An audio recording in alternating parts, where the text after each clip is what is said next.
Matrudevobho, Pitrudevobho, Acharya Devobho. Hello my dear students and parents. I am Harish Reddy, Master Trainer and Mentor to IIT NEET episode students.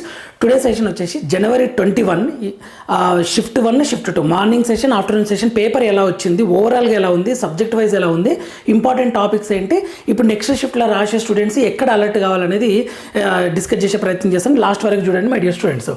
ఇక్కడ January 21 shift 1 and shift 2 గురించి చెప్తా, తర్వాత shift 1 separate, shift 2 separate చెప్తా. Both షిఫ్ట్స్లో maths tough, maths అనేది లెంతీగా. Compare with మార్నింగ్తో compare చేస్తే evening afternoon ఇంకా tough వచ్చింది maths. Tough వస్తే బెనిఫిట్, ఎందుకంటే మీరు తక్కువ బిట్స్ అప్లై అటెంప్ట్ చేసినా మీకు ఎక్కువ పర్సెంటేజ్ వస్తుంది, మంచి పర్సెంటేజ్ వస్తుంది. సో టెన్షన్ అయితే అస్సలు పడకండి మై డియర్ స్టూడెంట్స్.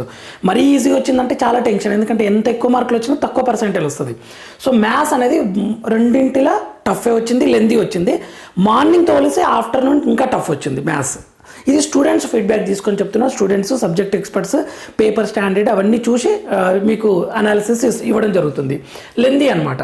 సో ఓవరాల్గా రెండు షిఫ్ట్స్, షిఫ్ట్ 1 షిఫ్ట్ 2 మోడరేటే. ఏ షిఫ్ట్ కూడా డెడ్ ఈజీ, మొత్తం ఈజీ అని టఫ్ అని కాదు.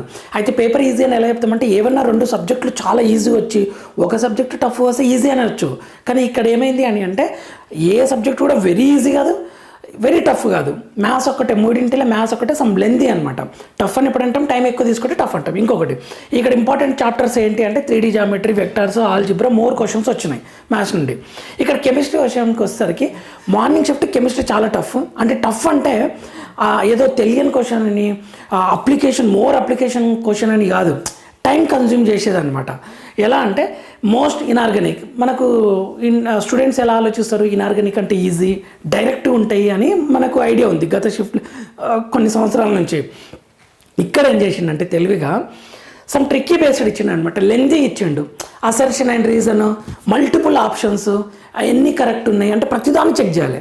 ఇప్పుడు ఒక 10 ఇచ్చి ఇందులో ఎన్ని కరెక్టో చెప్పండి అంటే మనం 6 సెలెక్ట్ చేసినాం అనుకోండి, అంటే ఒక రకంగా అది 6 క్వశ్చన్లకి ఈక్వల్ అనమాట.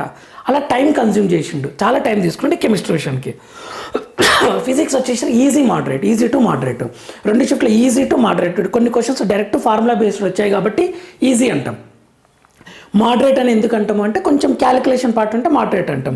So 300 out of 300 very difficult అని అంటున్నారు. 300 out of 300 very difficult. But కొద్దిమంది స్టూడెంట్స్ మనకు రిజల్ట్ వస్తాయని తెలియదు, మనకు 300 out of 300 తెచ్చుకునే స్టూడెంట్స్ కూడా ఉంటారు. ఎందుకంటే ఏ క్వశ్చన్ కూడా అవుట్ ఆఫ్ ది బౌండరీ ఇవ్వలే, డిఫరెంట్గా ఫ్రేమ్ చేశాడు.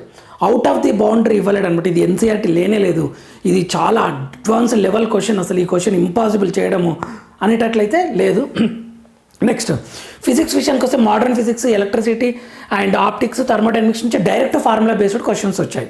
సో అందుకని కొంతవరకు ఫిజిక్స్ కంఫర్ట్ అని అంటున్నారు, ఫార్ములాస్ ఎవరికైతే బాగా గుర్తుంటాయో. ఇది ఓవరాల్. ఇప్పుడు నేను సబ్జెక్ట్ షిఫ్ట్ 1 January 21 షిఫ్ట్ 1 గురించి చెప్తున్నాను, అంటే మార్నింగ్ షిఫ్ట్ గురించి. కెమిస్ట్రీ వచ్చేసరికి multiple statements, assertion and reason, how many correct అని ఇలా అడిగేసరికి 1 hour పైన టైం తీసుకుంది. మై డియర్ స్టూడెంట్స్, జనరల్గా many students chemistry first start చేద్దామని చూశారు. సో అలా కంటిన్యూ చేసి ప్రెషర్ తీసుకున్నారు కొద్దిగా. ఎలా అంటే వస్తున్నాయి కానీ టైం ఎక్కువ తీసుకుంటుంది అనమాట. కొద్దిమంది స్టూడెంట్స్ ఏం చేశారు అని అంటే అలర్ట్ అయ్యారనమాట. ఇవి లెంతీగా అనిపిస్తున్నాయని చెప్పేసి ఫిజిక్స్కి షిఫ్ట్ అయ్యారు. సో మనం ఎగ్జామ్లో జనరల్ ఫీడ్బ్యాక్ ఎలా ఇస్తాము, కెమిస్ట్రీ ఫస్ట్ స్టార్ట్ చేయండి, ఫ్యాక్ట్స్ బేస్డ్ ఉంటుంది, క్యాలిక్యులేషన్ పార్ట్ తక్కువ ఉంటుంది అని, నెక్స్ట్ ఫిజిక్స్ ఇవ్వండి, లాస్ట్కి మ్యాథ్స్ ఇవ్వండి అని చెప్తాం. కానీ కొద్దిమంది స్టూడెంట్స్ అలర్ట్ అవుతారు, కెమిస్ట్రీ ఏదో సంథింగ్ డిఫరెంట్ ఇచ్చినట్లున్నాడు, ఫ్రేమ్ చేసినట్లున్నాడు క్వశ్చన్ అని ఫిజిక్స్కి షిఫ్ట్ అయిన వాళ్ళు ఉన్నారు.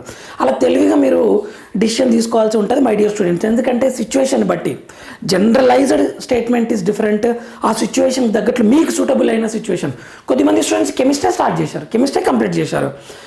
ఎందుకంటే వాళ్ళు కెమిస్ట్రీ మీద మంచి పట్టుంది, కరెక్ట్ చేయాలనేది టార్గెట్ తోటి 1 hour లోపల కెమిస్ట్రీ కంప్లీట్ చేసి వెళ్ళిపోయారు. ఓకే, నెక్స్ట్ ఫిజిక్స్, నెక్స్ట్ మ్యాథ్స్కి. సో ఇది మోర్ క్వశ్చన్స్, మోల్ కాన్సెప్ట్ నుండి chemical bonding coordination compounds. Chemical bonding coordination compounds అంటే ఎక్కువ ఈజీ అని అనుకుంటారు, కానీ కొంచెం ఈజీ. పీరియాడిక్ టేబుల్ నుంచి బేసిక్ నేచర్, అయనైజేషన్, ఇలా ఆప్షన్స్ అనమాట. ఒక క్వశ్చన్లో 4-5 ఆప్షన్స్ కరెక్టా లేదా తెలుసుకోండి అంటే అది 4 questions ఈక్వల్ అలా ఇచ్చాడనమాట. ఎన్సీఆర్టీ అయితే ఏం దాటలేడు, కెమిస్ట్రీని ఎన్సీఆర్టీ బిహైండ్ ది ఎన్సీఆర్టీ అయితే దాటలేడు. నెక్స్ట్ షిఫ్ట్ 1 ఫిజిక్స్ విషయానికి వస్తే ఈజీ టు మోడరేట్ అనమాట. ఇంపార్టెంట్ టాపిక్స్ ఏంటి, more than one question, modern physics, ray optics, formula based ఎక్కువ అడిగాడు అనమాట ఇవి. నెక్స్ట్ మ్యాథ్స్ విషయానికి వస్తే షిఫ్ట్ 1 గురించి, మ్యాథ్స్ విషయానికి వస్తే lengthy solution, and time taking అనమాట. కానీ 15+ క్వశ్చన్స్ 15, 16, 18 వరకు చేయొచ్చు. బాగా కమాండ్ ఉంటే 15 చేసినా 98-99% వచ్చే అవకాశాలు ఉంటాయి. ఇక్కడ more than 1 vectors, sets and relations, straight lines వీటి నుండి more than 1 mark questions, more than 1 questions వచ్చినాయి. ఓవరాల్గా షిఫ్ట్ 1 50+ క్వశ్చన్స్ వరకు అయితే చేయొచ్చు. 50+ క్వశ్చన్స్ అంటే బాగా కష్టపడి ఫుల్ హార్డ్ వర్క్ చేసిన వాళ్ళు 50 వరకు, అడ్వాన్స్డ్ రిలేటెడ్గా బాగా ప్రాక్టీస్ చేసిన వాళ్ళు 50 క్వశ్చన్స్ వరకు అయితే చేయొచ్చు. ఇక 300 out of 300 అనేది డిఫికల్ట్ అని అంటున్నారు. సో ఇదండి పేపర్ షిఫ్ట్ 1 యొక్క రివ్యూ. నెక్స్ట్ షిఫ్ట్ 2 చూద్దాం. షిఫ్ట్ 2 ఇది కూడా ఓవరాల్గా మోడరేటే. అయితే ఇక్కడ కెమిస్ట్రీ వచ్చేసరికి easy, compare to morning session easy అనమాట. కెమిస్ట్రీ ఇంపార్టెంట్ టాపిక్స్ ఏంది, chemical bonding, p block, coordination, compounds, NCERT level ఎక్కువ మార్కులు వచ్చినాయి. ఆర్గానిక్ ఇవ్వలేదంటే ఇచ్చారు, ఫస్ట్ షిఫ్ట్లో కూడా ఆర్గానిక్ ఇచ్చారు. కాకపోతే కొంతవరకు ఈజీ అనిపించింది అనమాట. కొన్ని క్వశ్చన్స్ లెంతీ కూడా ఉన్నాయి.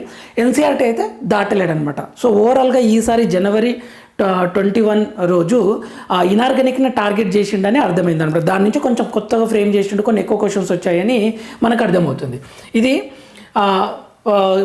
షిఫ్ట్ 2 ఫిజిక్స్ గురించి మాట్లాడితే easy to moderate, but calculation part కొంచెం ఎక్కువ ఉంది. మార్నింగ్తో కంపేర్ చేస్తే క్యాలిక్యులేషన్ పార్ట్ కొంచెం ఎక్కువ. Modern physics, ray optics, current electricity, thermodynamics.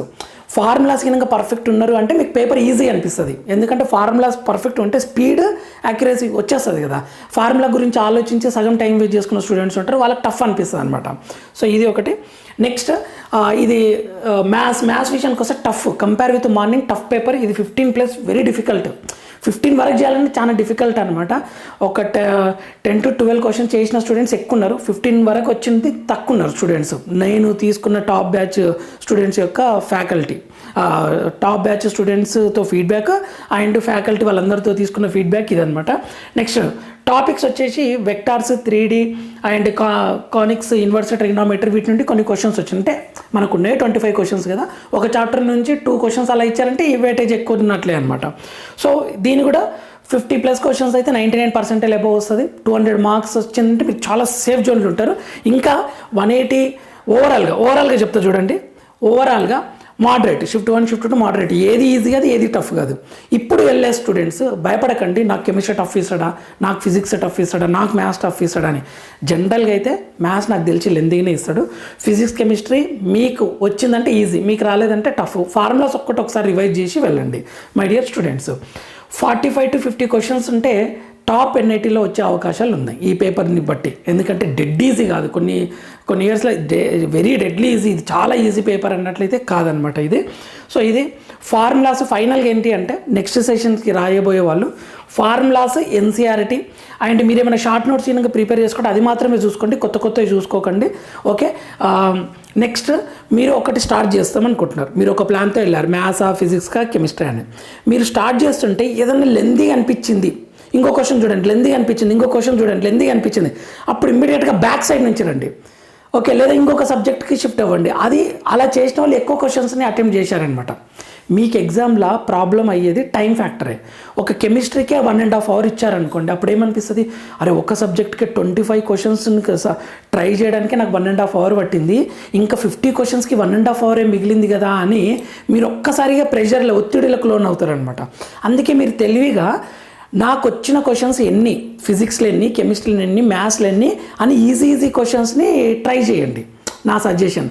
అప్పుడు ఏమవుతుందంటే 1 hourలోనే ఒక 30 క్వశ్చన్స్ అయిపోయినాయి అనుకోండి, అప్పుడు ఏమవుతుంది, ఇంకా 2 hoursలో 40 క్వశ్చన్సే ఉంటాయి. తెలివిగా ఆలోచిస్తే ఇలా అంటే ఇలా మైండ్ సెట్తో ప్రిపేర్ అయ్యి ఉండండి. అంతేగాని ఒక సబ్జెక్ట్కి 1.5 hours 2 hours ఇచ్చారనుకోండి, మిగిలిన 2 subjects క్వశ్చన్స్ ఉంటాయి కదా 50 క్వశ్చన్స్, అది 1 hourలో చాలా కష్టం అవుతుంది. ఇలా తీసుకొని దెబ్బతిన్నారు, అరే సార్ నాకు వస్తాయి సార్, నాకు ఒక 50 క్వశ్చన్స్ వరకు వస్తాయి, కానీ నేను ఏం చేసిన కెమిస్ట్రీకి 1.5 hours ఇచ్చిన, నాకు ఇక మిగిలిన 1.5 hours వచ్చేసి మొత్తం మ్యాథ్స్ అయితే మ్యాథ్స్కి ఒక 1 hour 15 minutes పోయింది, ఫిజిక్స్కి వచ్చేసరికి 15 minutes దొరికిందని అన్నారు. కానీ ఫిజిక్స్ ఈజీ ఉంది. కొద్దిమంది స్టూడెంట్స్ తెలివిగా సార్ నేను ఫ్లిప్ చేసుకున్నా, ఫిజిక్స్లో ఈజీ క్వశ్చన్ చేసిన, కెమిస్ట్రీ ఈజీ క్వశ్చన్ చేసిన, మ్యాథ్స్ ఒక 5-6 క్వశ్చన్ చేసినాక నాకు టైం దొరికింది 1.5 hours, అప్పుడు మోడరేట్ క్వశ్చన్ చేసి 50 క్వశ్చన్స్ వరకు లాగాను సార్ అని చెప్పారనమాట. వాళ్ళు ఖచ్చితంగా కరెక్ట్ అయితే. కీ కూడా చెక్ చేసినాం, కీ కూడా ఆల్మోస్ట్ 200 మార్క్స్ వరకు వస్తున్నాయి, టాప్ సెక్షన్ ఖచ్చితంగా వస్తుంది అనమాట, సేఫ్ జోన్ అనమాట. సో అలా థింక్ చేయండి my dear students. So next exam students అలర్ట్గా ఇలా ఈ మైండ్ సెట్ తోటి ప్రిపేర్ అయ్యి ముందుకు వెళ్ళండి. And all questions all shifts paper యొక్కకి నేను మన ఛానల్లో అప్లోడ్ చేయడం జరుగుతుంది. సో మళ్ళీ చెప్తున్నా మై డియర్ స్టూడెంట్స్, మీకు ఇప్పుడు షిఫ్ట్ 1 షిఫ్ట్ 2 జనవరి 21 బట్టే ఇంక మిగిలిన పేపర్లు అన్నీ అలానే ఉంటాయి అనుకోకండి. ఒక మైండ్ సెట్కి ప్రిపేర్ కావడానికి ఉపయోగపడుతుంది ఈ రివ్యూ అనేది. ఓహో కెమిస్ట్రీ టఫ్గా అనిపిస్తే నేను ఫిజిక్స్ చూడాలి, ఫిజిక్స్ టఫ్ అనిపిస్తే మ్యాథ్స్ చూడాలి. సో ఫైనల్గా అన్నీ చదివి అన్నీ సాల్వ్ చేయాల్సిందే. కానీ ఈజీ క్వశ్చన్స్ ముందు చేయగలిగితే మీరు ప్రెషర్ రిలీఫ్ అయ్యి ఓకే 35 క్వశ్చన్స్ అయిపోయినాయి, ఇంకా గట్టి కష్టపడితే 10 క్వశ్చన్స్ నేను ఎలాగైనా చేయగలిగితే నాకు సేఫ్ జోన్లు ఉంటాయని మీరు ఆ కాన్ఫిడెంట్ తోటి ఐడియాస్ ఫాస్ట్గా వస్తాయి అనమాట. మళ్ళీ చెప్తున్నాను, మీరు టెన్షన్ పడితే మీకు ఈజీ క్వశ్చన్ కూడా టఫ్ అవుతుంది. టెన్షన్ పడకుండా కూల్గా కాన్ఫిడెంట్గా ఉంటే టఫ్ క్వశ్చన్ కూడా ఈజీ అవుతుంది మై డియర్ స్టూడెంట్స్. సో ఈ మైండ్ సెట్ తోటి మీరు ప్రిపేర్ అయ్యి వెళ్ళండి.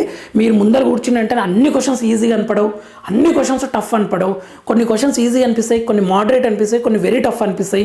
సో మీరు తెలివిగా ఎలా చేయాలి అంటే ఈజీ క్వశ్చన్స్ వెతకండి, సాల్వ్ చేయండి. మోడరేట్ క్వశ్చన్ వెతకండి, సాల్వ్ చేయండి. టైం ఉంటే టఫ్ క్వశ్చన్స్ కూడా ట్రై చేయండి. ఈ ప్లాన్ తోటి వెళ్ళండి, ఖచ్చితంగా మీకు మంచి స్కోర్ వస్తుంది, అందులో ఎటువంటి డౌట్ లేదు. ఓకేనా మై డియర్ స్టూడెంట్స్, ఈ రోజు సెషన్స్ అన్ని సెషన్స్ పేపర్ని నేను డిస్కస్ చేయడం జరుగుతుంది. నెక్స్ట్ వీడియోలో మనం మళ్ళీ కలుద్దాం. మన ఛానల్ని ఫాలో అవుతుండండి. Thank you for watching. Next వీడియోలో మనం మళ్ళీ కలుద్దాం. అంతవరకు మాతృదేవోభవ, పితృదేవోభవ, ఆచార్య దేవోభవ. All the very best my dear students. Tough వచ్చిందని బాధపడకండి, మీకు మంచి పర్సెంటేజ్ వస్తుంది.